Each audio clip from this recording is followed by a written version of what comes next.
तो आज थी हमारी छुट्टी, तो हमने घूमने का प्लान बनाया।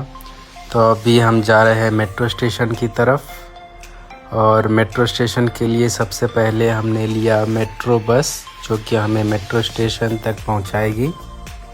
तो फाइनली हम पहुंच गए अल्साद मेट्रो स्टेशन के अंदर। वहां से हमने ट्रेन बोर्ड किया। उसके बाद हम पहुंच गए सुख वाकिफ़ में मेरे दोस्त को कुछ परफ्यूम ख़रीदना था, तो हम पहुंच गए एक परफ्यूम की दुकान पे, जहाँ पे उसने एक परफ्यूम ख़रीदा। परफ्यूम ख़रीदने के बाद हम पहुंचे कटारा कल्चरल विलेज। वहाँ पे हमने थोड़ा इधर उधर घूमा।